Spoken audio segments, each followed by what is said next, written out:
Welcome back to Two Brothers Sports Podcast. It is Wednesday, July 8th, and we took a week off, much needed. Fam was down at the lake. We had a great time. We thought about posting some pics for golf, got a little sidetracked.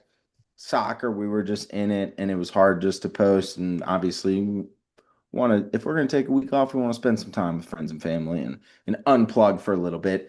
I think Max unplugging a little bit helped me kind of regenerate my brain cells for the most part, not all of the brain cells. I think we killed some brain cells this weekend, but regenerated, rejuvenated, rested. We're back this week, me and Max, and we're going to talk. Unfortunately, we're going to talk about the USA game. It needs to be talked about. I think after my rage texting last night, I think we have a little bit more level-headed conversation ahead of us on the USA recap and what we need to do next moving forward. We're obviously going to talk about the World Cup last eight, the quarterfinals. We're going to talk about picks. I Max, I'll let you check once we get to that time. But Argentina had a crazy comeback today against Egypt, won 3-2. So they are through, and they are playing Switzerland, who less than an hour ago wrapped up in PKs against Colombia. So we'll see if those odds are out yet. Otherwise, we're going to talk about the other games. Hopefully, they're up by that point. If not, we'll do some hypotheticals, some high level stuff. Got Genesis Scottish Open at the Renaissance Club. And then we've got UFC 329, the return of the Mac, return of Conor McGregor. So we don't have Sep on today, but I know Max is pumped for this card. Paramount Plus, definitely tune in. But Max, how are we doing after the week off? How are we doing after USA? How are we doing with this week so far? Because I don't know about you, but it's been a lot. Everyone gets off for a week and then you come back on Monday and God damn it, everyone's jamming work up your ass. So I'm quite busy, but I am happy to be here talking ball with my dude. Oh yeah, man. I mean, yeah, I'll say overall, I've cooled down as well. But I can't. I mean, it was a great week at the lake, of course, and still we're still here. We're still got some money in the bank. Um, but I mean, I know you're the soccer guy, so you're a little more in depth. I'll just say we're flat out fucking disgraceful game. That was just disgusting and just terrible. I mean, all we had no defense whatsoever. There was, Yep. I mean, the two plays, Tim Ream getting absolute bitched in the box for a header goal. Tim Ream also, I mean, that first goal, that dude fucking just stared and watched that ball cross him and just went right in front of him. Like, stick a fucking leg out. You weren't in front of the goal. Stick a leg out, get the corner. Corner's better than a goal. And then just the freeze fucking young ho just fucking just kicking the ground. Um, it was just a shit performance. Shout out Tillman. Tillman was really the only one. Pelusic sucked dick. Um, Dest was just running into people trying to cause draw fucking fouls and shit. I'm like, fucking just play the ball. Tillman and Freeman actually looked good too, but just disgraceful. It was just absolute shitty. I knew we were gonna lose. I did. I hate to say it. I thought we were gonna lose. I didn't think we were gonna lose that fucking bad. Just terrible. Left shit taste in my mouth. Yeah, I got a lot to say. I will address a lot of your comments here in a sec, but what I will say is we essentially lost that game to Belgium without Jeremy Doku, Romelu Lukaku, and Kevin De Bruyne. Two of kind of the old head legends of Belgian soccer, and I I still don't know how he didn't play, but clearly they didn't think they needed him, and maybe if it was, I think they were saving him in case it went into like a late 1-1, 2-2 kind of tie going into the end of the game, like before the game started. I think that was their thought process is if we got to go to overtime, we gotta keep him fresh and load him on. But those, I mean, there's a lot of very solid Belgian players, Tielemans, Trossard, Mhm. those guys. But like those are the big three in my mind. It's the young up and comer in Doku, who's like 23. De Bruyne and Lukaku have been there since they beat us in 2014. Uh, Right. so to see that on top of the way we looked is very distressing. Now, talking Tim Ream, the one where he got kind of bullied on that header in the box, I kind of give 70-30% of the blame. I give Ream 30% because you can't get bullied uh, in the box like that as a center back. He's old. Yeah, Yeah. he We pisses me. don't. The problem is we don't have a better center back, I don't think. No, Uh, we don't. and Ream. Richards is the best center back, and he didn't look great either. But Ream was kind of the glue guy, the morale guy, obviously the captain. So like, there's a little bit of that, but 70% goes to Sergiño Dest because he didn't close on uh, whoever it was. I don't get the names all mixed up, but he didn't close out on that cross. He didn't deflect the cross, and he just basically let him cross that ball. And that was like the third time. I mean, you look at the first goal, Dest basically didn't go up for the ball on that kind of like when the ball's kind of bouncing around. He didn't go up for it. He didn't jump up for it. He got beat on the cross. And then to your point, Max, offensively, every time he had the ball, he either gave it away or I mean, he just gave it away or he'd play it back. And and he's quick. He's supposed to be able to beat guys off the dribble, whipping those crosses. We didn't see any of that. So he got taken out at half for Gio Reyna, who offensively is much better than Dest. Defensively is much worse than Dest. I mean, Dest ultimately has been a right back or like a right wing back for the most part of his career, and now he's kind of moving up into that right wing where he drops back, so it's kind of like a weird situation there. But yeah, 70% of that goal, that header goes to Dest. The first one, I wouldn't say entirely is on him, but it's a lot on him. And then what? The third goal is entirely on Matt Freeze. Like that back line looked like absolute dog shit all day. They looked scared. And when they got the ball and they're trying to get the possession going and trying to move the ball forward, we weren't even hitting our center mids just on a basic, play in, play back to me. Let's swing the ball and let's move it around. Couldn't And pass for dick. They probably had 20% pass completions, dude. It was it was terrible. insane. It was insane. They weren't playing to the right foot. When they're hitting their center mids, they're putting it at the foot that's basically back shoulder to the defender when they got to put it on the inside so that they can turn. It was abysmal. Uh, Dude, I gotta call out Christian Pulisic. Lost possession 14 times. He was non-existent before he got hurt. Yeah, maybe he was banged up a little bit before.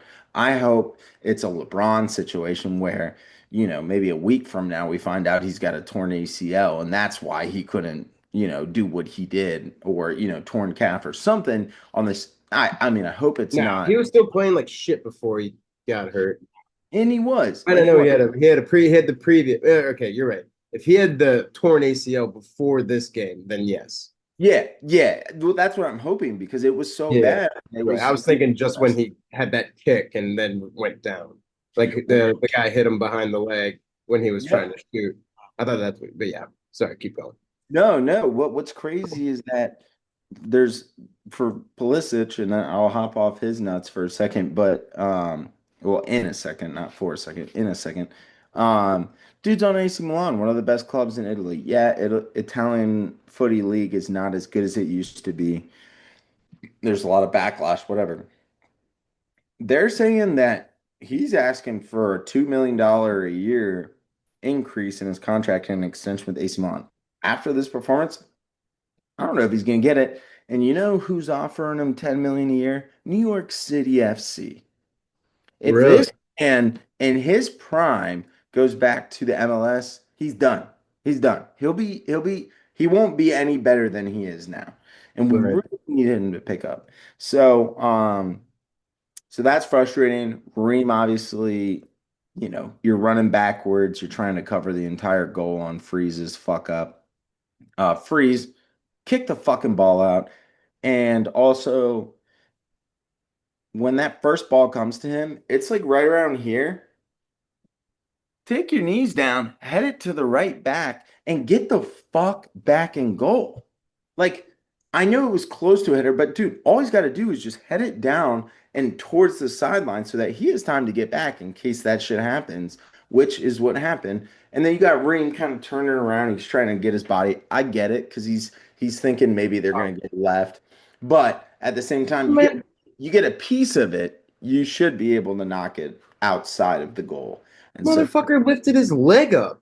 Oh yeah, lift my leg up so I only have 1 foot on the ground. It makes it easier to go by. I get, yeah, he did still like tip it, but like he tipped it while he was lifting it up. Keep your foot down, bounces another way. Yep, 100%. And then you got, I mean, to your point, Malik Tillman, probably the only guy with a match rating over 6.5. Everyone else looked absolutely terrible. Anthony Robinson is one of our left backs who likes to go forward. Freeman, same thing. They're supposed to push up. That's Pochettino's, that's his thing. He gets these outside backs and he pushes them up. And none of that happened. And so then you're stuck with Tillman, McKinney, and Adams in the middle trying to basically create everything because you got Balligan, who, I mean, dude, I'm glad he, you know, before the game, I'm glad he played. I'm glad we had him. But at the same time, bro was not looking like himself like we've seen. He couldn't get anything created. He wasn't making the best runs, a lot of direct runs instead of indirect runs into something that could happen. So Pulisic, wasn't able to get going. Des wasn't able to get going. So like there wasn't Malik Tillman didn't even play great. Like to be honest with you, he played solid and he got a deflect. Like if we want to be real about his free kick, Oh, it was a deflection, yeah. it was a deflection that he might have, it probably would have been saved. We don't know for certain, but I mean, a deflection, and we're talking about a 4-0 game. And so, USA men's national team has got to go back to work. We've got a ton of young talent, especially in that dual US, different, second country kind of deal. And we have so many guys that, Kevin Sullivan is a stud. He's like 17. He plays on the Philadelphia Union. Wouldn't be surprised if I think he got picked. He was gonna get picked up by City. Didn't he decided to play in Philly? I think he's from Jersey, so decided to play there. You got Diego Luna, who's 18. Like we've got like a handful, maybe like 5 to 7 guys that are under the age of 20 that are really solid talent, and I hope that they get that chance next year. But to be honest with you, man, like we can have wingers. We've had Dempsey, we've had Donovan, we've had Josie up top, solid guys. We cannot figure out this fucking back line. And I don't know what it will take. I think Freeman is solid and Anthony is solid and Richards is solid most of the time, but we have no depth. And we need that left center back next to Chris Richards because we don't have Tim Ream is there's no shot he's playing in the next World Cup or even like Gold Cup or anything. And so, I mean, I don't know if he'll ever play soccer again after that. I hope he does for the sake of him. You don't want to have your last World Cup game is probably the case, but in terms of, where he's at when it comes to club level, He's not at Fulham still, right? I don't know off the top of my head. I think he might be. Um, I'm looking. yeah, so I mean, he's got to No, be able to.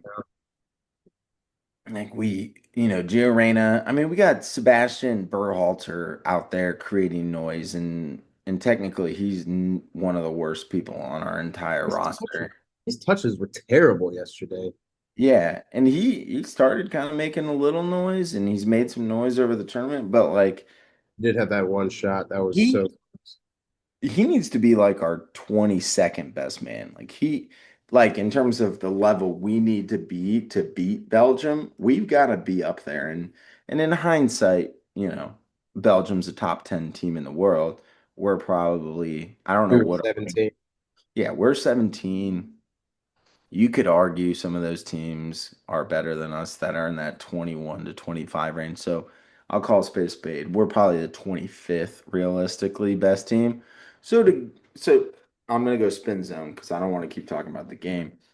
But spin zone, up until that game, we looked as impressive as any other team in the world. Um, you understand Turkey. We didn't have half our team on the roster. Yeah. So the question is, Max, do we call this World Cup a success? I don't know that I call it a success. I call it a B, B minus.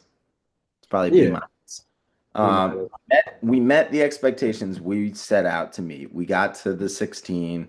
We beat every team we were supposed to, and then that's what happens though, is we get not only do we lose to the teams that we should lose, but we've been losing badly. And I think that's the problem is we lacked buzz in the beginning. We were playing scared. We go down, we go down 1-0. We get that goal back. And right then, that's when you fucking put your foot on the pedal and we let up a goal 65 seconds later Yep. and and just kills all momentum. Then we start trying to fight back, and basically up until half, we were fighting back, and then the entire second half, we looked like we didn't give a shit. And you're down one. I mean, we just saw Argentina today come back from 2-0 down in like the 75th minute, and they come back and get 3 goals in 15. I'm not saying we got to Oh, get 3 goals yeah, in 15 Belgium minutes. did that against Senegal. Yeah, and And they're that good. was like the 80th minute. And we had no fucking push in those last 20 minutes. Hmm. It was disgusting. And that's the problem. And Belgium is absolutely a better team. Mhm. You look For at the sure. you look on paper, like they should beat us. I don't really, in hindsight, I couldn't bet Belgium in good conscience. No. But at the same time, what the fuck are we doing? And so I don't. And the worst part is we played so bad. Pochettino, like there is, I wouldn't put a 0.00001% blame on Pochettino. He coached a perfect World Cup. He got these guys in the spot that they needed to, and they didn't perform ultimately. So my fear is that we try and sign him for a 4-year extension. He's probably going to go out and dip his toes in the EPL water, which is fine. We got a couple of years till the next World Cup. We got 4 years to be exact. And so I don't mind him dipping his toes in the EPL, but there's a good chance he stays over there and he doesn't come back. So now we're in a spot. Maybe Canada lets go of Jesse Marsh, who's an American, played in the MLS for a while. Maybe we end up getting someone like him, but Pochettino might be the best coach we've ever had, and in terms of getting the most out of his guys. So I think that's another fear for me. I think we go back to the drawing board over the next 3 years before we start gearing up for next World Cup.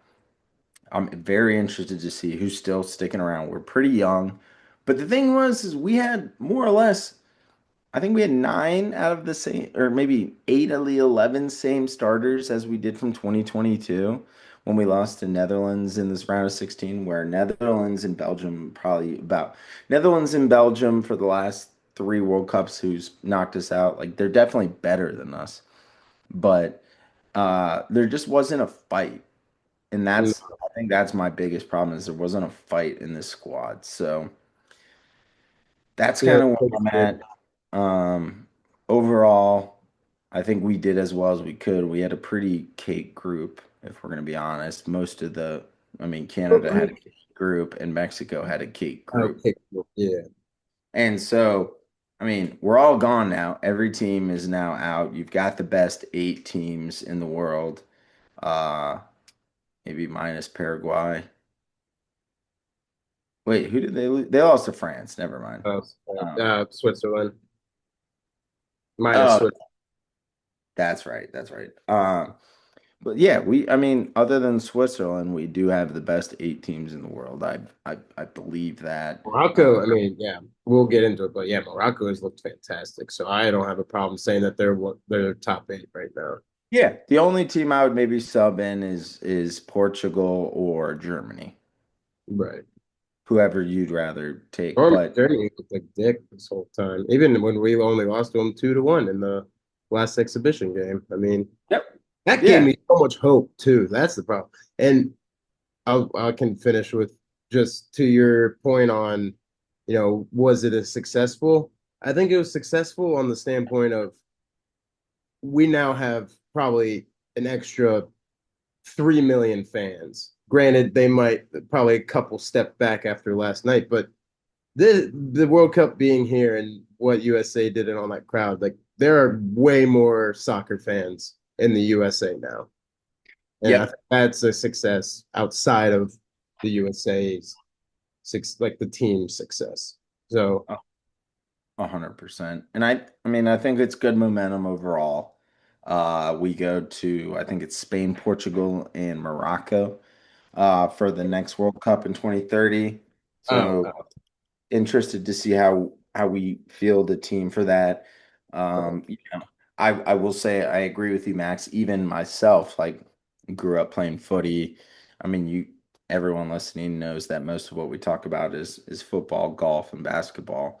But I am going to be more locked into seeing these young guys at Freeman. I mean, obviously Pulisic, like all these guys that are on the younger side that still might field a team for 2030 World Cup. I'm definitely going to be watching those guys a little bit more closely than I normally have in recent past. So I'm looking forward to kind of following those guys, seeing how we're looking. But yeah, overall B minus. Can't be mad with that. If you do JMU GPA, it's a 2.7, which isn't good for a B minus, but a B is a B, and that's a 3.0. So we're not going to complain. We probably didn't work as hard as we needed to get that grade, but hey, you beat the teams you're supposed to, you pass the test you're supposed to, and you go to the final, and it's impossible. You know, is what it is. Not impossible, but like you should at least get a C on it. Um, hmm. we had an F, so kind of. I think we're like a B plus going into that final exam, and unfortunately we bombed. Now we have to retake the fucking class. Yep. Now we gotta retake class in the fucking summer. And our parents are pissed because we only have so much tuition to give out. Uh, but yeah, you know how it is. And so is what it is. We'll make it work. That's all I have, unless you have anything. Otherwise, let's move on to the quarterfinals of the World Cup since we're still talking footy. We'll just go game by game. And Max will just picks you like things like that. We'll just go with that. Nothing like official grading, especially because I mentioned this in the lobby to Max. He already knows it. But for those listening, any player prop that we give out, please, for the love of God, make sure that they're starting before you place them. Uh, Lineup comes out about exactly an hour before kickoff.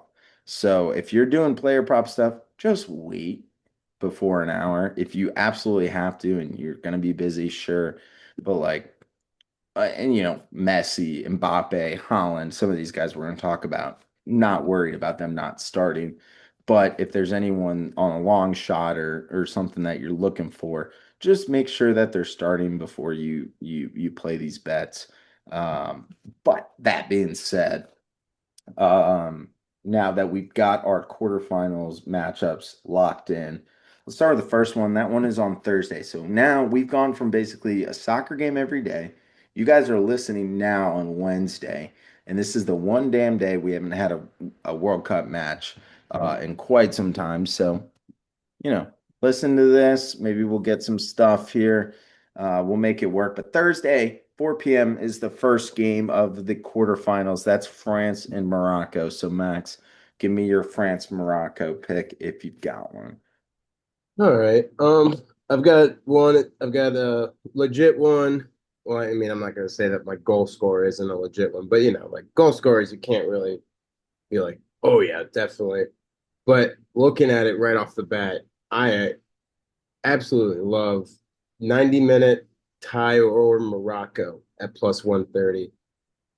I know France has looked super fucking good as well, but I think Morocco matches up very well against them, and they can slow them down a little. Maybe even get them to like a 0-0 at half. Maybe France gets one, and then Morocco comes in sneaky late, ties it up. Um, but that plus 130, I think, is very nice. Yep. I agree there. I mean, obviously France is like minus 400 to advance. They probably will, but from an odds perspective, I love Yeah. that. I am staying away altogether on that. I've got two bets for this game. My first one is France, Morocco, both to score. Beautiful. BTTS, as the kids call it. And we'll slowly walk that back and just do the acronym. But for those not knowing, both teams to score minus 110 on Yeah, France, that's a Morocco. move. I could, at minimum, 1-1 tie going into 90 gets me the job done. 2-1 France if they end up doing it, 3-2, whatever the case is. This allows me to not sweat. And over 2.5, it also allows me not to sweat a Morocco or France side. So I love that. And then, I mean, Max, we talked about the player props. This guy's got to start. So obviously, everyone listening, double check that this guy's starting. But Mbappe, minus 125, anytime goal scorer. Yep, I do like that a lot. My thought was not even that just everyone's going to bet them.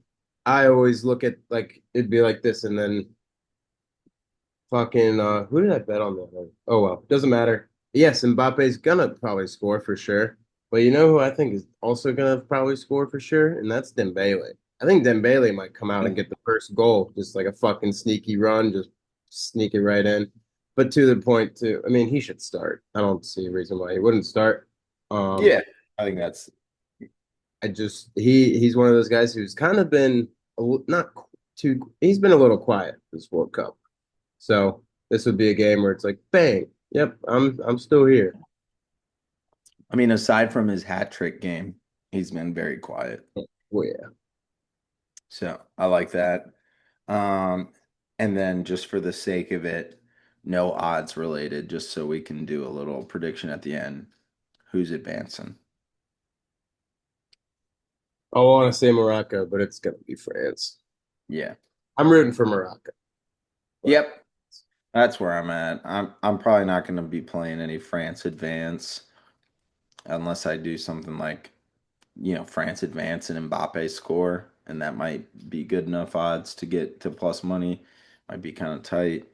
this is the Uh, year of upsets. I feel like there's been so many crazy upsets and just I mean from Verde to fucking Paraguay, like teams are getting through, and if they made it this far, they can beat France. yeah, yeah, I would agree with that. And Max, just for the sake of it, who do you have the bracket up in front of you by chance? No, Or do they just play the winner of Belgium, that's Spain? thing. I got you right here. I think they just play the winner of Belgium, Spain, but I Yes, didn't they want will. Yep. to. And So then, Norway, England will play Argentina, Switzerland. okay, cool. I just wanted to make sure we were doing that right. Yep. Okay, we both got France advancing, reluctantly, but yeah, is what it is. We're a gambling podcast, but we also are in the prediction market, so totally agree with you there. Let's move on to Belgium, Spain. Did you have anything else for France, Morocco? Yes, Okay. sir. Sweet. Next one, Belgium, who just kicked our fucking ass.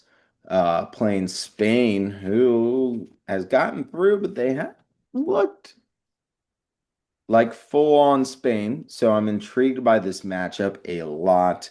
I only got one pick for this, so I'm gonna give that out. I'm just starting to become the BTTS king. And I believe as well. I think this is a 1-1 game, and I don't know what happens after 90 minutes. but give me Belgium, Spain, both teams to score -115. I think I'm 1-1 at minimum. We watched Belgium put up four on us. They've been putting up a lot of goals. Spain, if I think they haven't had the Cape Verde game. Sure, they had their quote backs against the wall, but they were always favored that game. Right. I think Belgium could score early, and Spain's going to get one at least to force overtime. So, same thing with France and Morocco. I don't love Spain's advance, and I don't really like a 90-minute line on either team. So, if I can get both teams to score 1-1 draw at the half or at the maybe the half, but most probably full time. If I can get a 1-1 forced overtime and I can get -115 and win that, I'll take that all fucking day. Yeah. Nope. Totally agree with you on that. I think they will be a little conservative in the beginning. I think you're gonna fill each other out for 45 minutes. So it could be a very boring first half. But to your point, I just have a straight up draw at 90 minutes for plus two. Where'd it go? Fuck at her. 295 plus 295, just a straight up draw. Could do double chance, but Spain or draw is -400, and then I just don't trust Belgium enough for that plus 125, and I might as well just take that plus 295. So Yeah, why not? Yeah, I like that a lot, man. That's really juicy odds. I'm kind of yeah. surprised. I'm kind of surprised. I mean, I'm essentially doing the BTTS because I think it's gonna be 1-1, maybe 2-1. But Well, yeah, that then someone's gonna get like that a maybe that 94th minute, and it's gonna be like, God damn. But yeah, well, and that maybe I don't feel great on. So I mean, 1-1 wins my bet. 2-2 or 1-1 uh right. wins your bets. What were your odds again? -115 for both teams to score. Okay. Still fantastic odds, yeah. Yep. So yeah, I'm not playing any player props. I feel like between Yamal and Oyarzabal and then Marino comes and scores. Spain is just so deep. Actually, both teams are very deep. So like you could throw a Lukaku out there. He might not start. He could still very well score. He scored against us. But Scored the game before coming in at like 80th. oh yeah, and ultimately I'm staying away from all player props on this game until the I lineups are set. So, and I totally even then I'll probably just hammer the BTTS and then maybe a draw or something like that. So I'm with you on that. Anything else, Spain, Belgium, before we move on to England, Norway? no sir. Cool. I've got a host of picks here for Norway, England. Some are parlayed, some are just straight. So Max, you give me what bets do you like for England, Norway? It's a tough one. I mean, England did look very good against Mexico. Norway looked damn good against Brazil. But I do have a little slight against Brazil. You know, they always kind of fucking just play for their individuality. You know, they don't play as a team. So I think that's kind of ticking my brain a little bit. It's questioning Norway's strength, but they do have the man, the one and only Erling Haaland. So I'm gonna have to go Norway or tie at -115. I'm loving my. You can see I'm loving my 90 minutes this week, this round. Yeah. Um, and then on top of that, I have to. I mean, Erling Haaland, I think was plus 100 to score. So he's plus money. Give me that money. He's gonna score no matter what. I know that for sure. You said Norway or tie? Is that what you Yep, said? Norway or tie for 90 minutes will be uh shit plus 130 or plus 150 -115. Jesus. I'm Yep. going between my screenshots and then the actual betting. And then I could just I'm just do Holland straight up because Holland's gonna score no matter what at plus 100, and I'll do that -115. I think Norway they look damn good. I mean, they play as a fucking team, dude. Their chemistry is just fantastic, and Yeah. they're just having fun. I mean, every time you watch Holland, especially when he's with Norway, like. Man City, I think I hate watch Man City, so I'm like, I don't even want to like fucking care about him. But like watching him in Norway is just so fun. They're all just smiling and just having a good time. So that's crucial to their success. So Holland is very crucial to their success. Dude, I don't know if you, I'm assuming you watched it, but like watching Holland just like have the biggest grin on his face after he scores these absurd goals. Like, I don't know if he's amazed by what he's doing too. It gives me some Zlatan vibes. Uh, Hmm. maybe not as arrogant, but like the like, holy shit, I can't believe I did that. And like he's Yeah. smiling. And you saw that header where I don't know if you saw the build up. I saw some other like in-depth clips of it. And he's literally just like chilling. He's like acting like he's tired. And he's like, and then just like runs into his route and then just heads it in. Like it was insane. And then he just smiles. He's just smiling at the end. And he knows he's a baller, but like he's almost enthralled with what he's going through. Um, which is just crazy to me because he's so fucking talented that it just blows my mind. And also side note, Max, once we finish Norway, England, we got to give our picks for Spain, Belgium, who's going to advance because we didn't do that. But um, let's They, wrap up on Norway real quick. yeah, because I had to find it real quick. They compared Holland doing that play to like Ovechkin on his power plays, where he just stands at that circle, just waiting, like not doing anything, and then bam, goal. Like it's just Yeah, it's just quick twitch and boom, it's in. It's insane. So Max, you took two bets off my list. I had Holland, and then I like the Norway or tie as well at minus 115. The other one, the most juicy one I had, it's outside of our juice range, but I'll get to my logic here in a second because I think even with everything in our juice range, Norway, England, both teams to score at minus 160 is insane to me. It should be minus 200. It should be minus 250. So at minus 160, I love it. I absolutely love it. I also love over 2.5 in 90 at minus 140. So what I also did was I parlayed the two, put them together. And you know, you think it's kind of one of those things where let's say let's take an NFL example. Let's say you've got Bijan Robinson at minus 160 to score a touchdown, and you've got Devontae Adams last year at minus 140. You parlay those, you're getting really, really good odds, but they're not corresponding. So you get this much juicier odds. But if you go over 2.5 and both teams to score, you get minus 110, which I think is great value. I think it's going to be a 3-2, potentially England. It could be Norway. You just don't know with Holland, but I think 2-1, regardless of who wins, and 2-1, you get the BTTS, you get the minus 110. I think that's a fucking phenomenal pick. And then the last one I'll say, we're talking Mbappe, we're talking Holland, we gotta talk Harry Kane. He's obviously and Norway gave up a penalty against Brazil in the last couple minutes to Neymar so that Neymar could have his charity should have goal. been the game, dude. I'm so mad.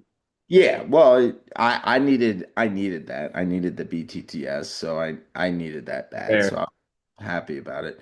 But yeah, Norway, they're very good in the middle and front nine-ish or eight-ish. You look at that backfield, very I love your boy loves to slide tackle in the box, and he's got to cut that shit out. Iyer, he Yeah. is he still No. Yeah. Yeah. Yeah. yeah, yeah, dude, he gave up one last game. Dude loves to give up penalties. Yeah. Uh And so, if that's being said, I mean, I love Holland plus 100, but also Harry Kane, if they get a penalty, that's one. He's obviously one of the top five goal scorers in the World Cup right now. And his odds, As Holland, I don't know why Holland's plus 100. If you're listening, I would lock that in before It's gonna be game. minus 120 by game Yeah, time. yeah, agree. I was gonna say minus 130, but yeah, minus 120, minus 130. He's gonna be in that boat. So Kane, same boat, minus 135. Um, he was minus 170 in group stage, and in earlier rounds, he's 200 in other ones. So take what you can get on this. And yeah, there might not be as many goals, but I still think there's three, at minimum two, potentially three or four goals. Like I could see a 2-2. Yeah, Um, England's defense hasn't looked great, and we know Holland has dominated the EPL. So anyone that's on that English team, he's probably scored on every single one of them. that's what Um, I was gonna say. It's like he plays against these guys all the time. I well, mean, and half of the team at least. Yeah, Well, and in hindsight, I should have put Holland at two goals against Brazil because every time he plays Gabriel from Arsenal, he fucking dogs him. yeah. And he dogged him again. And so, like, probably the same thing for John Stone's personal experience as Konsa, who plays center back sometimes for them. I mean, he's bound to do it. So, I mean, Kane, anytime goal scorer minus 135, Holland plus 100, Norway, England, both teams to score minus 160, over 2.5 minus 140, parlay the BTTS and over 2.5 at minus 110. You get Norway tie at minus 115. You could take three to four of those, and there's probably a good chance that they're all hit. Um, Also, I mean, I think Jude can carry over that high. I mean, that man, 2 goals in 3 minutes or whatever. Like he could carry mhm. that high over and be like, "Yo, feed me the fucking ball." I mean, he's a stud. I mean, he's a guy that really. I mean, I'm just on the wrong side, but I feel like he hasn't been talked about enough on this England team. I mean, he's a fucking stud. Yeah, I was looking up like I It's like Tony. Sorry. Evan no, Tony's plus 120. That has that dude stepped on the pitch at all this World Cup? who? Tony? Yeah.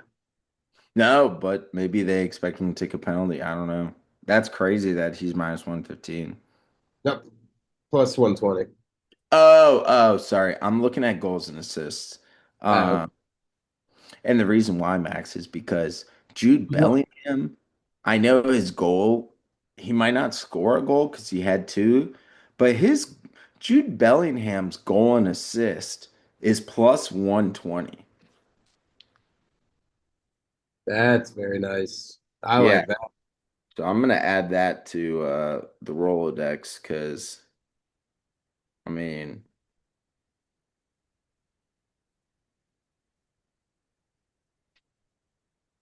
that's crazy.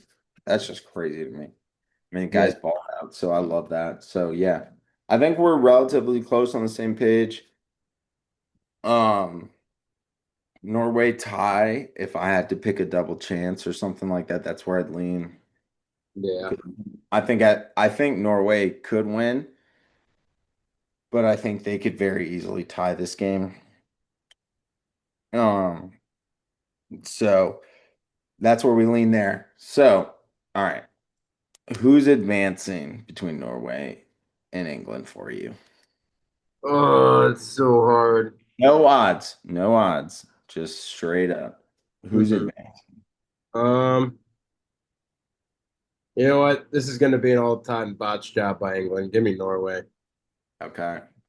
I like it. I gotta go England because they were so they went into Mexico City, beat Mexico 3-2 with the weather delay, with the altitude, the No, smog that goes over Mexico City and cartels breathe. the whole fireworks and music playing outside their hotel the night before till Yeah, 3 a.m. I feel like that Mexico game really locked them in. And I gotta I be honest, agree. Max.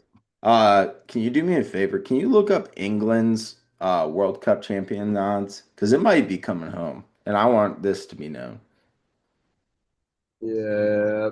Uh, Where the fuck is future?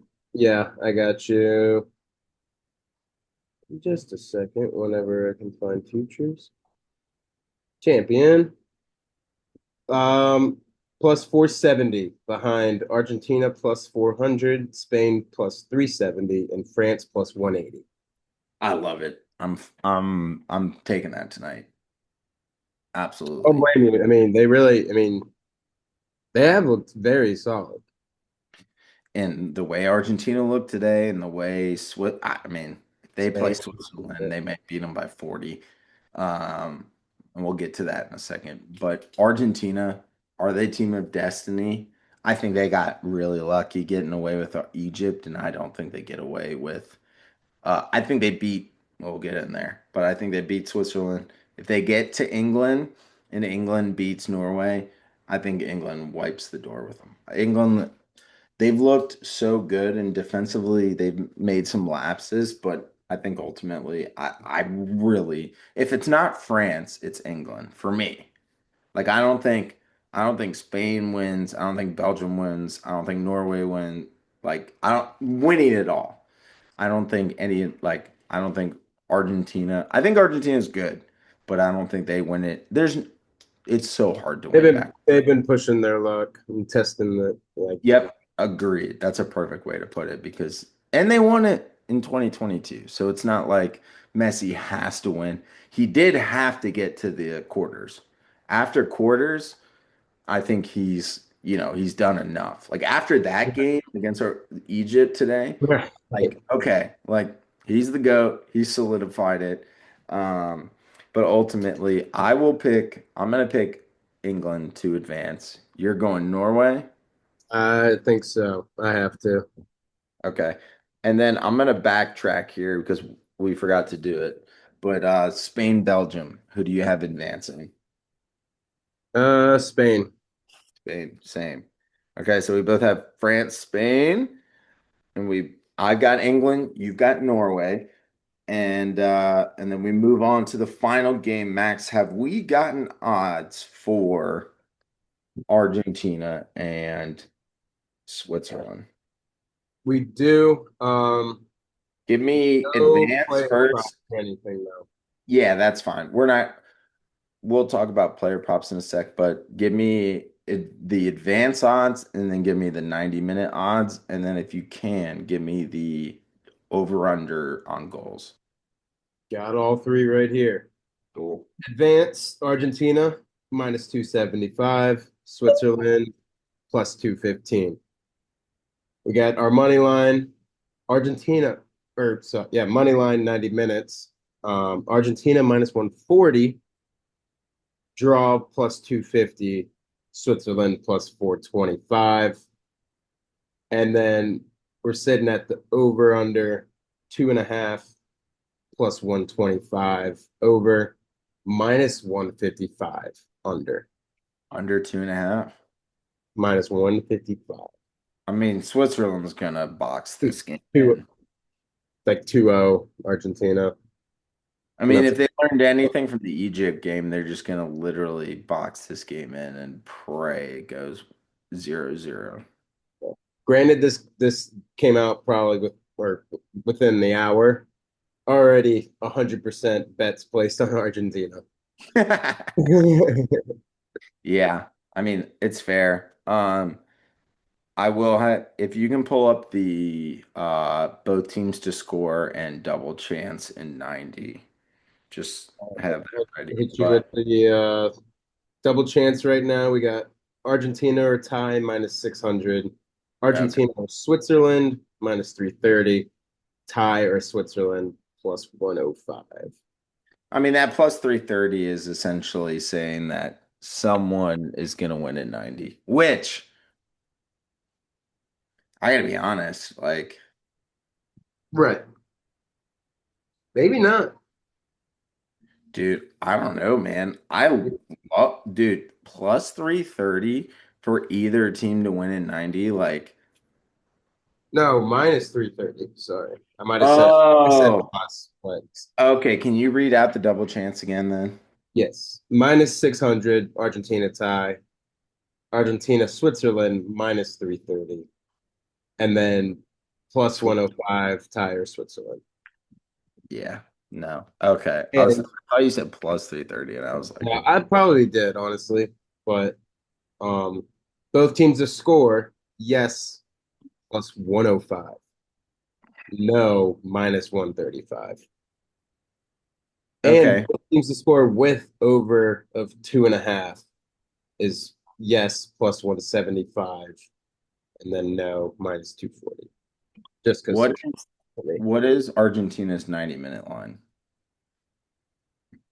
Argentina's 90-minute was minus 140. Also, both teams to score, no draw, plus 220. Yes. So 2-1 Argentina at 90 is plus 220. And it doesn't matter what team. Like, let's say Or Switzerland. yeah, I guess anyone. It could be, but So let's say Switzerland wins 2-1. That also would count. correct. Yeah.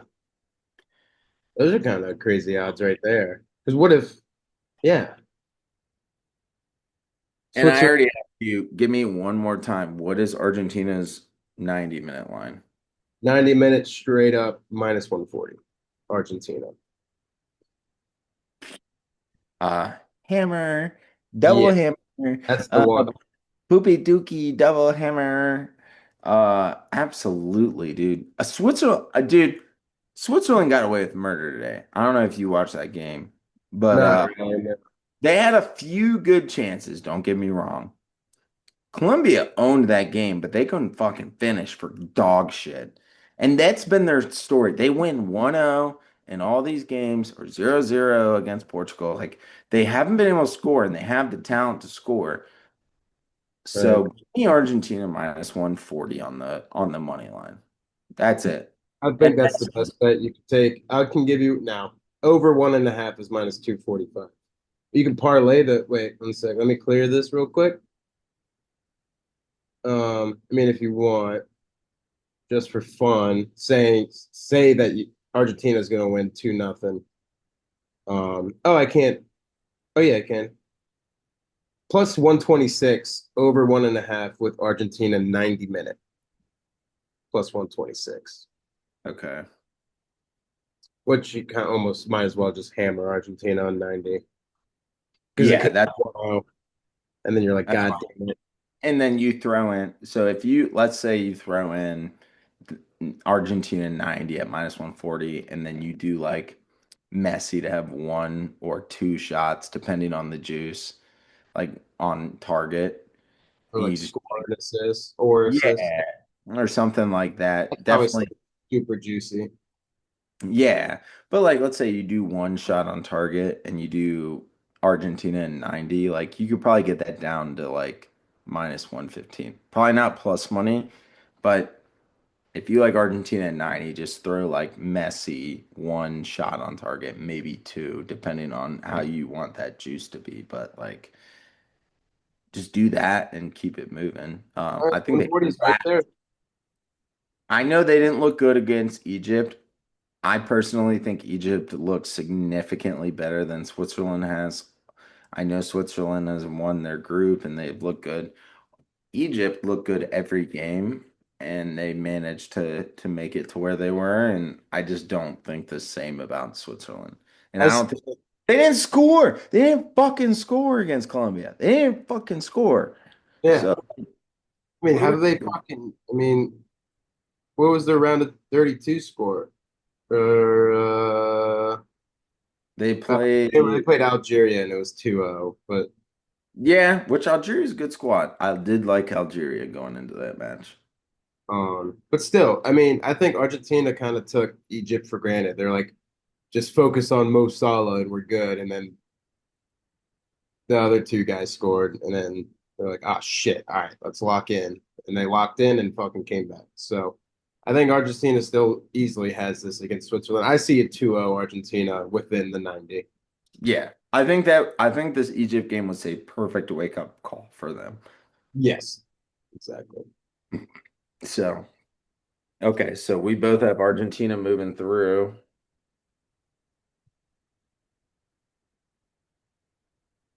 We will probably be able to pod before, right?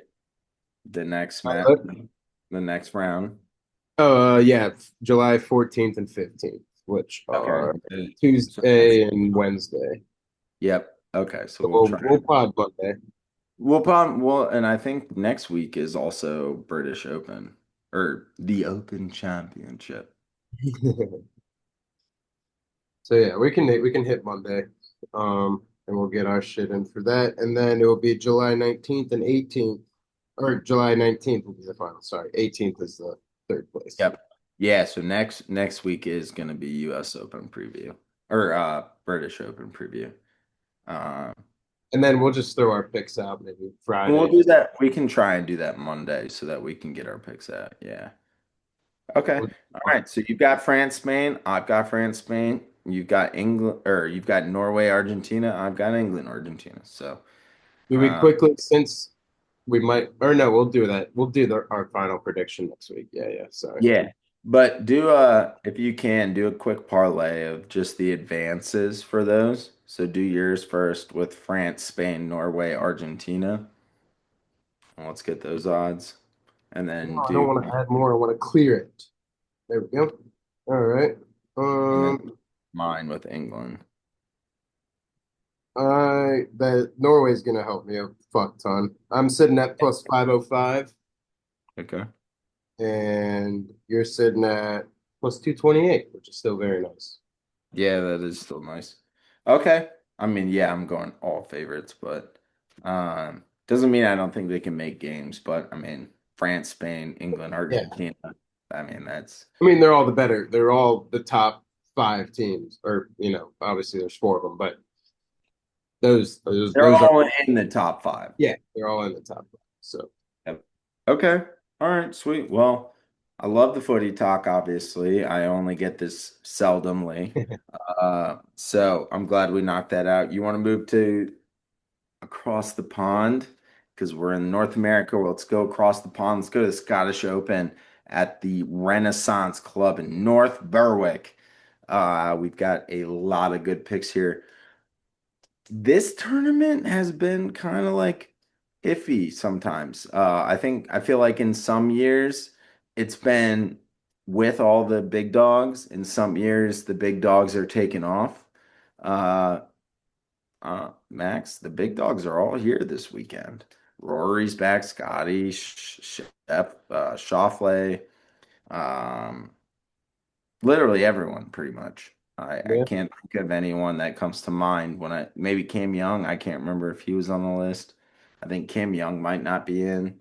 definitely Uh, wasn't favored in the top couple. So I didn't. Now that you brought it up, I didn't see his name.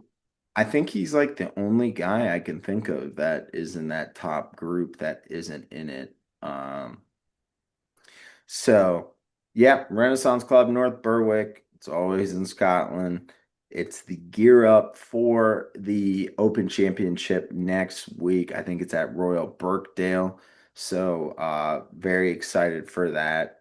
I mean, we're gonna have a great pod next week. Not to promo it, but we're gonna Oh, have yeah, sure. Cup Final Four and then Open Championship and whatever else. I mean, we got a great UFC card this weekend, so I'm assuming not so much next. And then all of a sudden, Max, it'll be football in a month. Uh, That's crazy. yeah, I can't fucking wait, dude. I cannot wait.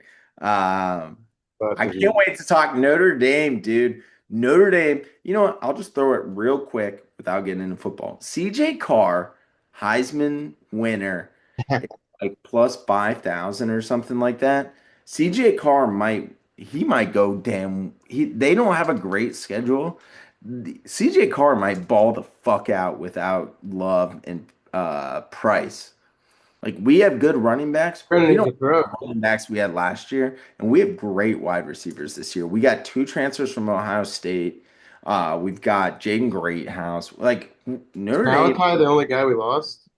I'm pretty sure on the wide receiver core, yeah, if that's what you're referring to, Yeah, that's yeah. what I meant. Yeah, yeah, wide And then receiver. I guess Faison, maybe Faison. He's still He's probably got some bullshit. He's probably got some weird 6 year thing he can he's do. He's lacrosse. like, oh yeah, like lacrosse, yeah, still play or something. Yeah. Yeah, he like took a season off. So like Faison maybe, but like other than that, we're bringing every skill position back, or every wide receiver back. Sorry, not running back, but like keeping the line. CJ Carr's there. Wide receivers are still there. Defense is absolutely going to be there. So I can't wait. But yeah, CJ Carr, Heisman odds. Lock it in now. I'm going to put a Next hundred. time you're here in North Carolina, take that. Yeah, I'm putting next time I'm in North Carolina, which is going to be July 24th. I'm putting $100 on CJ Carr at minimum. We'll see where we end up with World Cup betting and things like that, but at minimum $100 before the season starts. Because it's going to be 5 grand that I'm going to be cashing in January. Happy anniversary to me, which is all going to just do a new whatever Taylor wants, but beside the point. Hey, you're And happy and she's happy. yeah, well, and if I pay for a $5,000 XYZ with $100 bet that I made in August, yeah, fuck yeah, I'm all over that. Yeah. But we'll get into it once we get into August, World Cup rolls off. We've got all the major golf tournaments off. We'll do the thing that we did last time where we do a lot of previews. And we'll try and record them this year because I feel like we did pretty well last year. We just didn't record our futures. Uh, Uh, we'll get into that. But let's get in the Scottish Open at Renaissance. Max, I've got plenty of picks. Not a whole lot of storylines. We kind of just talked about them.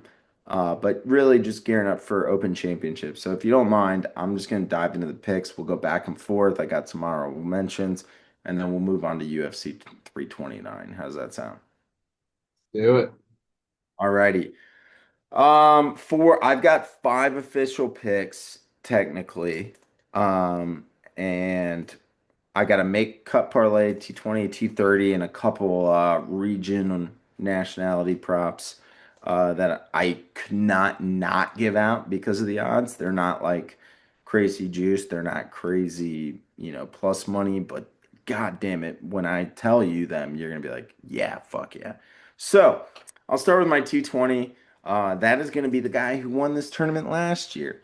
He won the tournament last weekend with a 62 on the final round. Was leader in the clubhouse. Got to watch everyone else finish out. Watch Ben Coles hit the ball into the water on 18 and bogey that hole ultimately to give him the win. That's Chris Gotterup. T20, including ties, is plus 118. Uh, he won last year. I think there's a good chance he could win it again this year. But if I can get T20 at plus 118, sign me up and just let me be. Word. I like that a lot. Fuck yeah, you might as well. Hmm. Okay. Yeah, I'll start off easy. Um, I mean, he's been playing solid. Maybe not too crazy, but he doesn't need to go too crazy. Give me this T30 for Patrick Cantlay at minus 114. I mean, you're not asking for much at all. I'm not asking for much at all. I think this is something he gets. I mean, he probably ends up like T18 would be my guess. At You said, worst, at worst. and you said that's including ties, Yes, correct? sir. Correct. Okay. Don't call me sir. Is my dad in the room? Yeah, I hate when people call me sir. Yeah. Uh, yeah, fuck right off. But no, dude, I love it. I mean, how Cantlay is consistently in like T20, T30 range. He's honestly T20 range most tournaments. Yeah. Um, so I absolutely love that. Okay. Next one I'm gonna do is a guy who he ultimately I think he won it the year before Goddard up. So he didn't win it last year, but the year before that he won it, leading up to the Open Championship. Everyone was hyped about him. He's a lefty. He's from Scotland. And Bobby McIntyre. has been playing very well in these big tournaments. And so I feel like when it comes to Bobby Mack, if I can get him at minus 112, if I can get Bobby McIntyre at minus 112 for a T30, I mean, there's no reason why I wouldn't want to put him at T30. Kind of the similar, he's a little bit juicier than Cantlay at that T30, but we're talking about a T30 in a tough golf course, and he's a guy who's played this course, he's won this course, and I'm asking for a T30. So give me all Bobby McIntyre T30. Yeah, no, that's money, dude. He's been very solid all year, and yeah, sitting at minimum, I feel like he's sitting in a T30. So that's Yep. beautiful. Yep. All right. I'll just slowly come up the ladder to my T20. Uh, this is another guy where I'm like, and I get it. Yeah, we've got a huge field, and you never know what's gonna happen. But this is a top five, maybe I'll say top eight player in the world. I don't know his FedEx ranking. In the world. But if you're gonna give me Xander Schauffele at minus 114 for a top 20, including ties, I am gonna just fucking ride that to the moon. Yeah. It's just so easy. Yep. Yeah. I don't know if there's much that needs to be said. You said minus 114? Yeah. Like I don't think what? I don't think there's much to be said about that. No, yeah, enough said. Yeah. I mean, T20, I had him at T20 at US Open and he was minus 124. Yeah, I Tell think me. last time He's I won. He's won a British Open championship. He won a few years ago and he fucking waxed everyone. I don't know if you remember. He went was like that when he was like minus 19 or something. Well, he went like I think it was like 13, but he went like 7 under on Sunday, and Yeah, no okay. one else Yeah. has. And he had an absolute insane Sunday. So I love that. I was eyeing that. It wasn't one of my official, but it was an honorable mention. So I'm glad that you mentioned it. Yes, sir. We go through this, right? Where it's like I don't want to keep going with the same guys every single weekend. Um, so uh I'm No, glad I you hear you.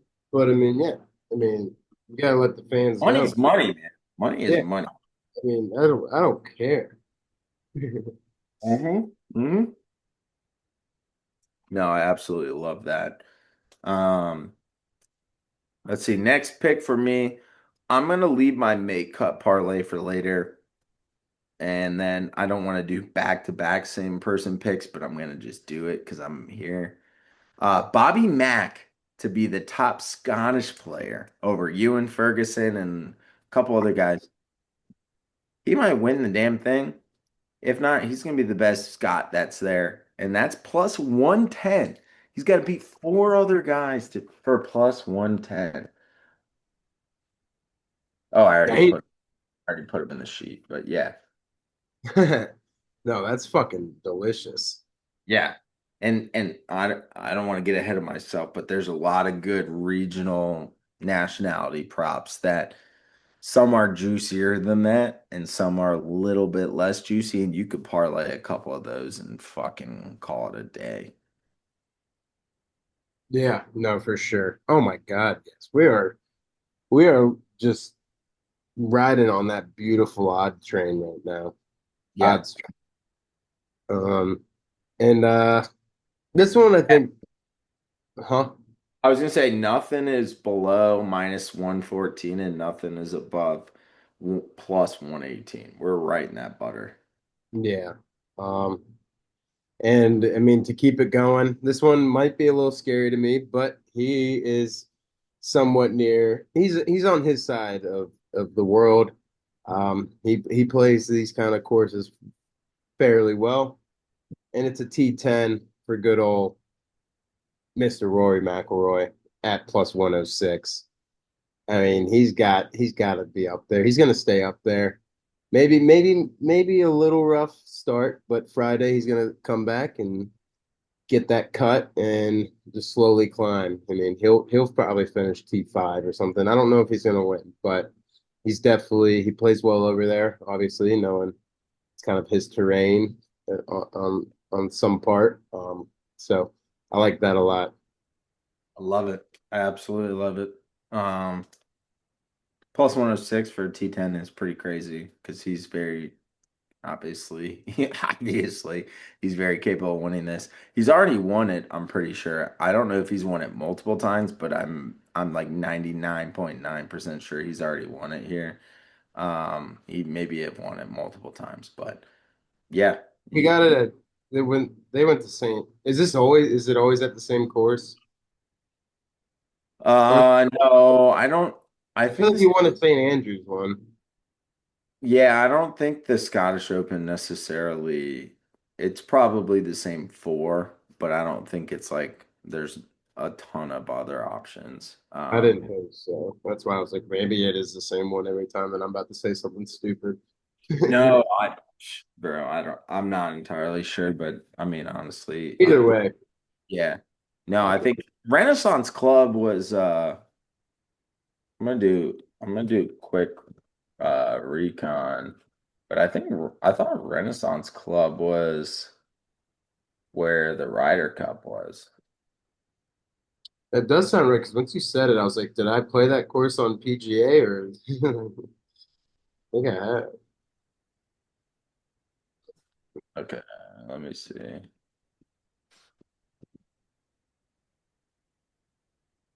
Just check some quick. While I'm doing that, I'll give another pick out. Um, the next one I want to do is another nationality prop. It's a guy who's just a fucking stud, and I just the odds are juicy in regard to who's available, but at the same time, there's no way I wouldn't play this, and that's Ludwig Åberg as the top Swedish golfer, and that's a minus 114, Max. We've talked about We've talked about Bobby Mack being top 30. We've talked about Cantlay and Schauffele being at like minus 114. And you're telling me that Ludwig only has to beat four other Swedish guys in order to get that one? That's fucking insane to me.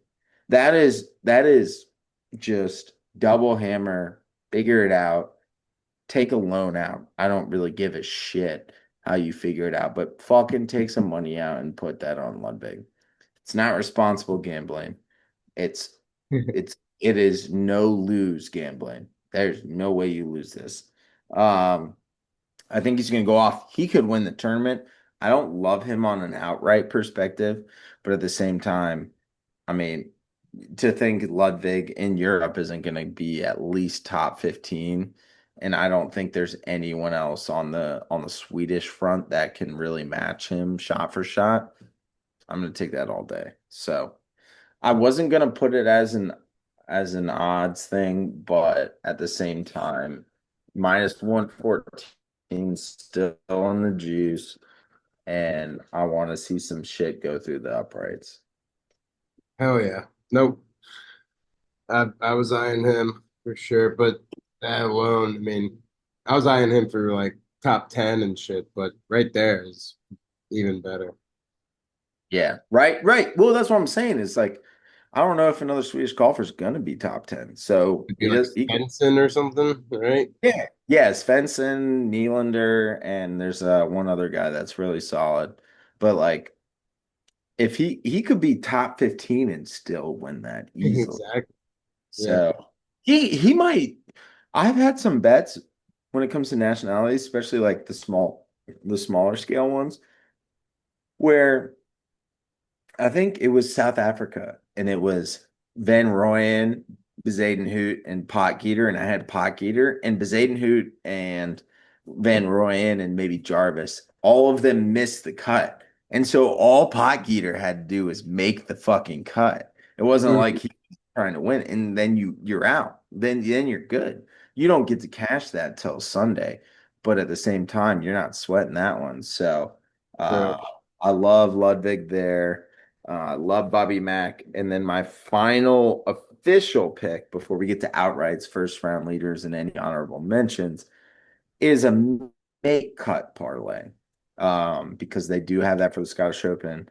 And I did get a boost on DraftKings. So there's probably other betting sites that have it, but DraftKings has a 25% boost on make the cut parlay.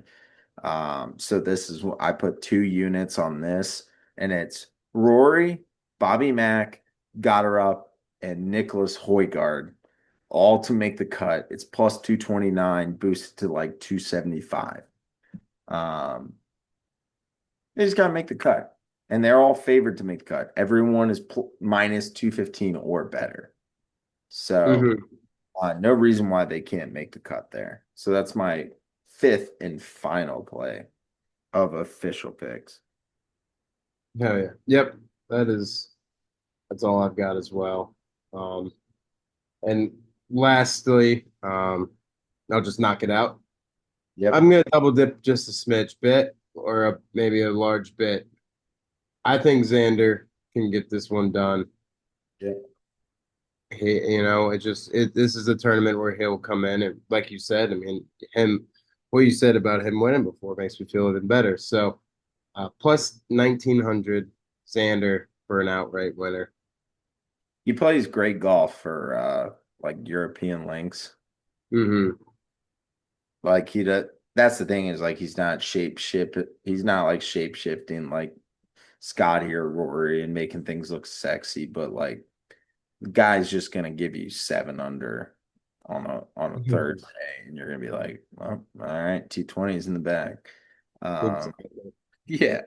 So I love that. Okay, that's fair. Let's see. I've got 3 outrights. I tend to have multiple. I respect that you have one, but I can't ever decide. So I will note that all of my favorites, all of these outrights I'm giving you are without Scotty Scheffler, not without everyone else, but just without Scotty because there's always a chance Scotty turns it on. He turns it on, and then all of a sudden he wins the British Open, just like he did last year. So that's kind of where I'm at with that. So outrights without Scotty. So you'll be like, whoa, those are less juicy than I thought. That's because Scotty is not there. Um, Matt Fitzpatrick, obviously from England, plays well over here, plus 1800. I feel like he's been playing really solid golf, but he hasn't won. Like he won like 3 or 4 pretty early in the tour this year, and I feel like he's due. So I like Fitz at 1800.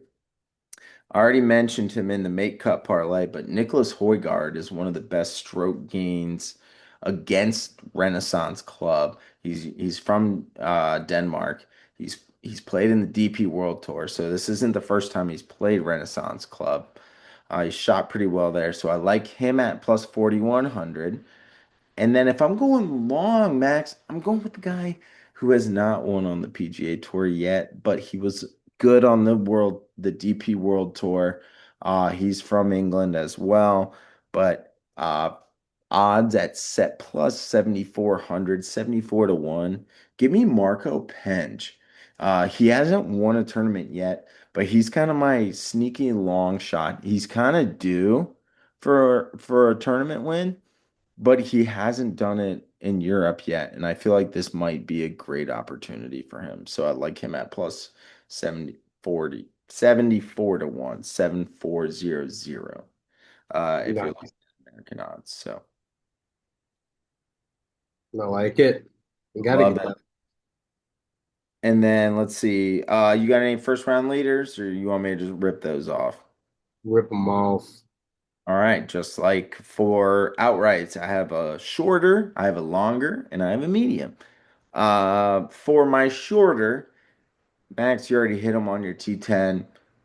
You gotta if Rory's in a tournament, he's been so like consistent on his first round on Thursday. Like there's so many times, like he hasn't won all of them, but there's so many big tournaments that he's been able to put himself in a good spot. after Thursday, and he's not in it. I feel like, I mean, Masters, he basically led the entire time. I don't think he led the first day, and then he led every day after that. But I think he's very capable of having a big day. He's played this tour, he's won this event. Plus 2350 for Rory. That's why I love first round leaders because, yeah, the odds are Ah, long, but 2350 for the first or second, depending on who you talk to. He's the first or second best golfer in the world right now, behind Scotty, if or in front of Scotty, depending on who you talk to. But either way, 2350 for the number one or two golfer in the world right now. Yeah, give me all that. Uh First round, another my middle guy, my middle ground guy is a guy who I kind of mentioned. I already mentioned him as my T20. Chris Gotterup played unbelievable on Sunday to win his tournament last weekend. He shot a 62. He's won this event before. Not saying he's necessarily going to win the event, but those two things and the form he's in, I love him at 4,100 to lead the Scottish Open after one round. One round. I think he's very capable of doing that. And then my last one, Max, I love this one. I love this one. I'm gonna just put $10 to win a grand, 0.25 of a unit or whatever you want to call it. Yeah, I think it's 2.5. sprinkle. Just yeah, sprinkle. Yeah, sure. Uh, a sprinkle of a unit. Taylor Moore is in the top 15 in strokes gains advantage on this course. This guy is so capable of first round leaders. He's done it a few times, not necessarily outright this year, but he's tied for first a few times. And I've rooted for him to bogey in some rounds because I've had other guys like Eric Cole, Sepp Straka, etc. on first round leader, and I've been wanting this dude to kind of fuck off. But 110 to 1 plus 11,000 to lead the first round of the Scottish Open. Taylor Moore, give me all of that. That's my long Ooh, uh, that's my money maker. If he doesn't, whatever. I'm not throwing away a bunch of money, but it's equivalent of 2 to 3 lottery tickets. So just fuck right off. Um, so those are my three first round leaders. Rory got her up, Taylor Moore. And I'm done. I'm done giving you like the T10, T5s. You can listen to that, and you can also just bet that yourself. So if you're like, I don't know, Taylor Moore at 110 to 1, maybe I'll just do top 10. Sure, do whatever you feel comfortable with. But I'm done doing that fucking shit. I'm going full on balls to the wall. Give me all those beans. And then Max, I'm gonna rattle off just three honorable mentions so we can stop talking golf. A guy you like a lot, Mr. Tom Kim, to be the top Korean because Siwoo Kim has been playing poorly these last few tournaments. Give me Tom Kim, top Korean, plus 210. Already mentioned him, Marco Penge, because he's my long shot to win. If I didn't think he had a chance to win, I wouldn't put him at T40. And his T40 is plus 106. So it's kind of like my hedge. I'll put like $25 on that and then put, 10 to 15 on Penge. If he goes T40, I make back his first round leader. It's easier said than done. But yeah, give me Penge at T40. And last but certainly not least, Max, Mr. Aldrich Potgieter, the number one shot strokes gained on this specific course, according to datagolf.com. He is the number one strokes gained on this course. Um, I'm not asking for him to do T40, T30, T20, T10. I'm not asking him to make a cut. I'm asking him to be the top South African at plus 425. And the only guy ahead of him is Eric Van Rooyen. And I think that Potgieter's been playing very good ball. He's got long drive. It's very accurate. It just all depends on his putting and his short irons. And plus 425 to be the top South African among six guys. It's just good odds. Like you give me six guys and we all got to play one on one in basketball.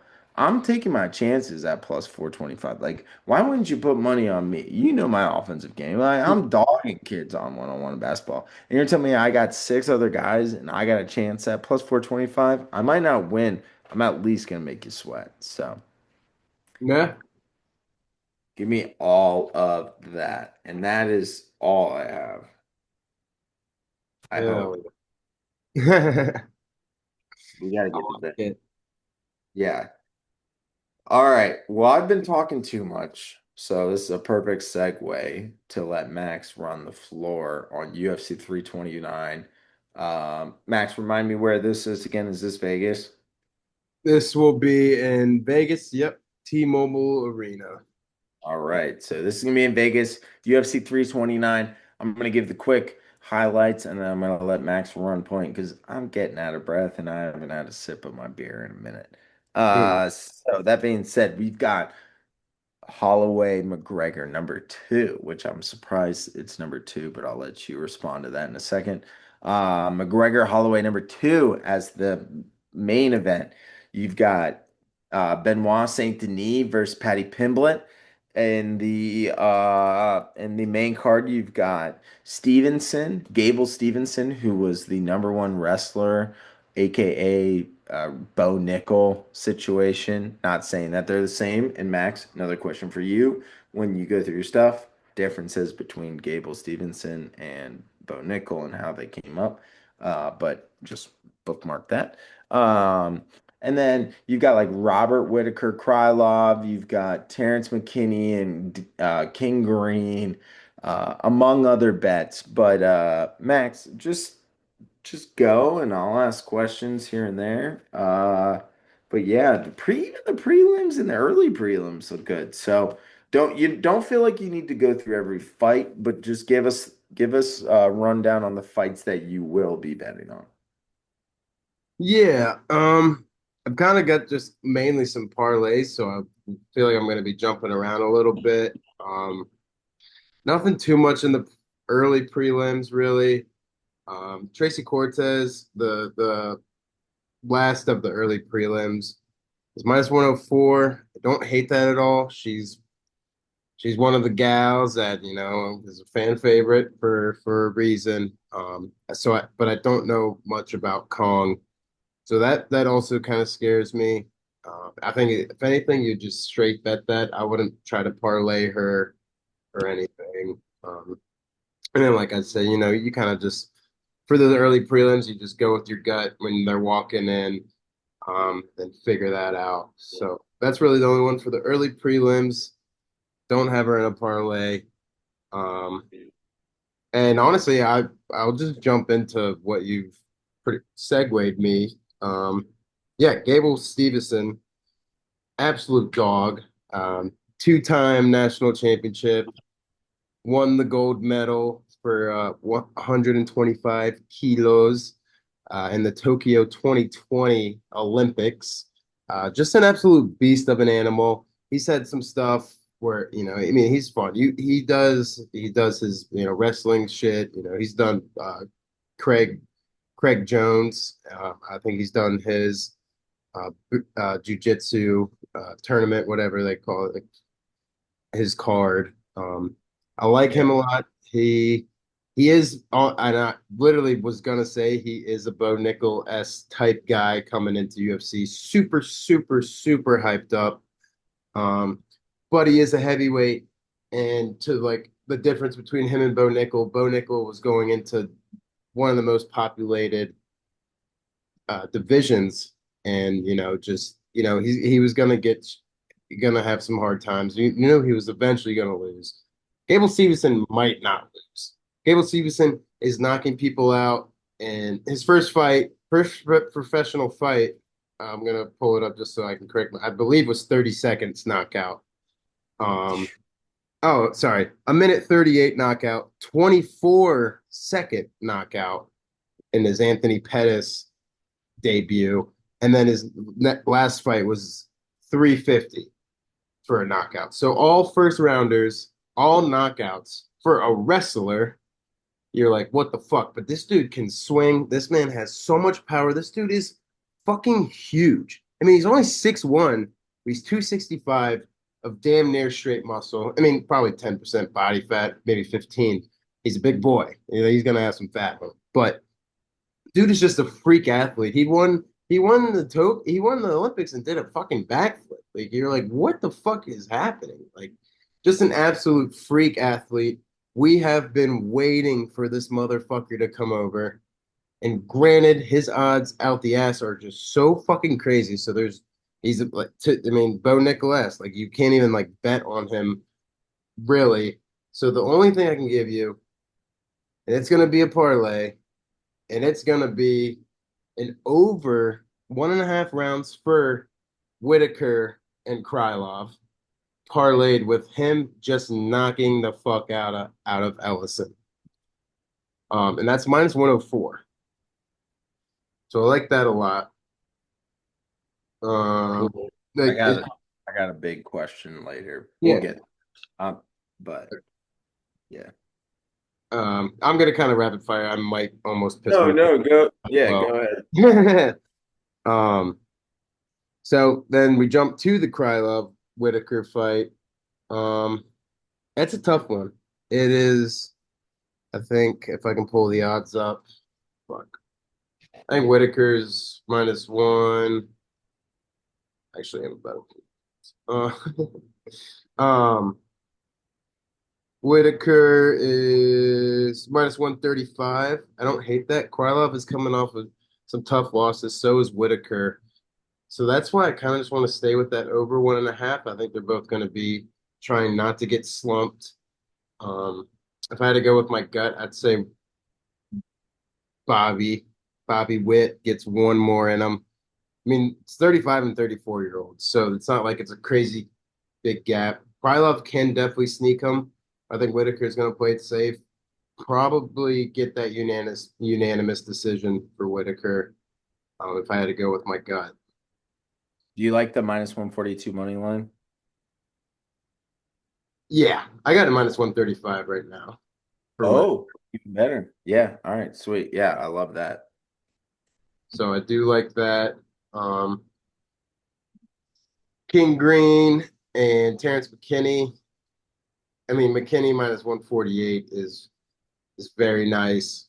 I think Bobby is, or formerly known as Bobby, is pretty much out the door. He's already got his little analysis gig for the UFC, so he'll just go back to the booth and hang with DC and all them. So he's good there. He'll finish. This might be a retirement fight for him, and McKinney probably gets the job done. Wouldn't doubt that it's a knockout for McKinney.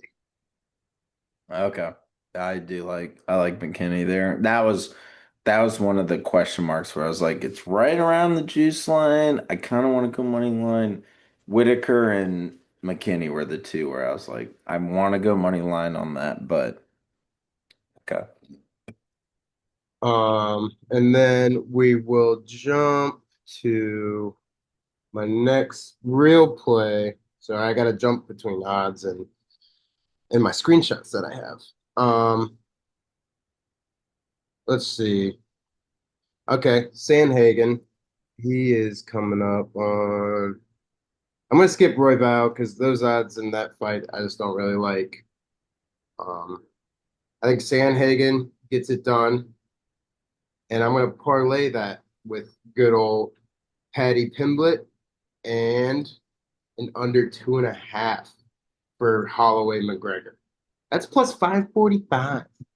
I like that Yeah, a again, lot. under 2.5. Can you repeat that? Yeah, Holloway. under 2.5, McGregor, Holloway, Paddy Pimblett money line, and Corey Sandhagen money line plus Okay. 440, 545. Okay. Cool. I think Pimblett comes back. I mean, he looked amazing against Gaethje. You could say what you wanted after that Gaethje Pimblett fight, but then you went and saw what Gaethje did to Topuria. And Saint Denis is, I think, kind of just on his way out. Um, he just hasn't been to what he was his first couple fights in the UFC. I think it's gonna be a great fight, but I wouldn't hate a little Pimblett TKO submission. He knocks him down, jumps on him. What's that over or under on the rounds? Uh, 'Cause I kind of like the over. I kind of like that going to Under this. 2.5 is minus 160. Over is plus 124. I low key don't hate that over. Yeah, Because if it ends early before the round, great. But if it goes to decision, you're still good. yeah, exactly. And then last but not least, um, I've got Max Holloway beating McGregor. Um, Okay. I gotta find that real quick.